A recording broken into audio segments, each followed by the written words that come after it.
This is Appalling News. I'm Paul Chatham. Hamas's Gaza chief Yahya Sinwar is going to take the place of killed political leader Ismail Haniyeh, and he's announced that Tim Walz will be his VP. Staying on the topic of Kamala Harris, while Appalling News was not around during the Trump presidential epoch, we do remember when he was the butt of endless jokes by late-night talk show hosts so drunk on their hatred of Trump that they actually forgot how to write jokes. To be honest, Trump's outrageous behavior, colorful oratory, penchant for flag sex, and malapropisms were funny for a couple of weeks. But then Trump derangement syndrome set in, and we had to endure 4 years of lazy comedy. Luckily for us, we are now in the comedy honeymoon phase of newly baptized Democratic Messiah, Kamala Harris, and we can just play videos of what every BLM target looter expects to be the next savior of the free world.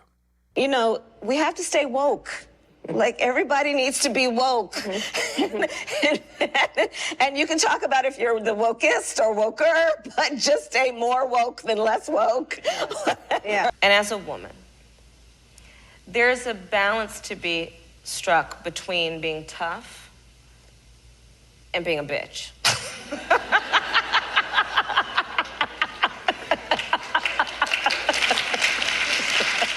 There will come a time when these will no longer be funny, and Appalling News will have to write keen, acerbic commentary, but that could still be a while. One final item. Trump recently pointed out that Harris can't decide if she's South Asian or black, and was attacked for a statement of fact. Just to prove her blackness, the press caught this entirely accidental, unstaged encounter with the VP outside of a vinyl record store. What'd you get? So, do you know music? Okay, so first of all, Charlie Mingus, really one of the greatest jazz performers ever. One of my favorite albums of all time. Roy Ayers, Everybody Loves Sunshine. You know this one? So good. It's a classic. And then Porgy and Bess, right? And this is a beautiful one. It's Ella Fitzgerald and Louis Armstrong. So there you go. We're certain she has no idea what instrument Mingus played. Next, we would like to see evidence of her vinyl record player. She's probably using her DJing Pro scratch rig. A Toronto father and son arrested while allegedly in the advanced stages of planning a violent machete attack have been charged with multiple terrorism-related offenses, the RCMP say. Ahmed Faoud Mustafa El-Didi, 62, and Mustafa El-Didi, 26, face a total of 9 charges. Among them is 1 count each of conspiracy to commit murder for the benefit or at the direction of the terrorist group ISIS, a Sunni Muslim militant organization. In fact, they were caught soon after filming a martyrdom video appearing with an axe and a machete in front of an ISIS flag while wearing the latest Adidas Munich Olympics-inspired running shoes. Curiously, the father was granted Canadian citizenship, even though there was a 2015 ISIS propaganda video allegedly showing El-Didi torturing and dismembering a man tied to a crucifix in Iraq.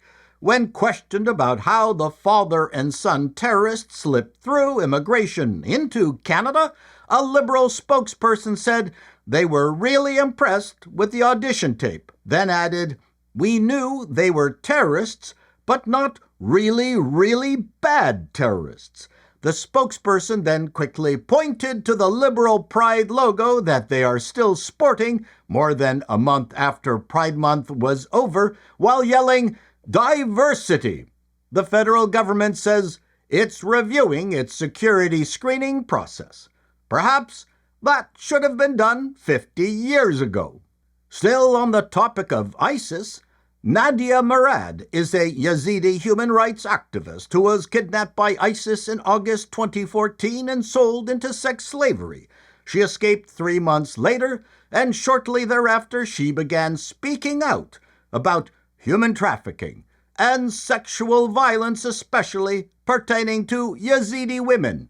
She was appointed the United Nations Goodwill Ambassador for the dignity of survivors of human trafficking.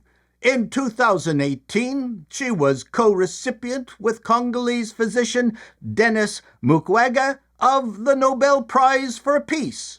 Here in Toronto, the Toronto District School Board banned Nadia Murad from speaking to a book club about her memoir, The Last Girl, My Story of Captivity and My Fight Against the Islamic State, because that would foster Islamophobia.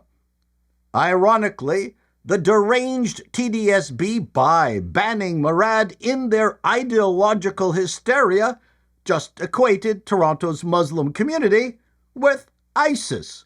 Sometimes the commies can't make themselves look stupid enough. This is appalling news, and that's the way it is.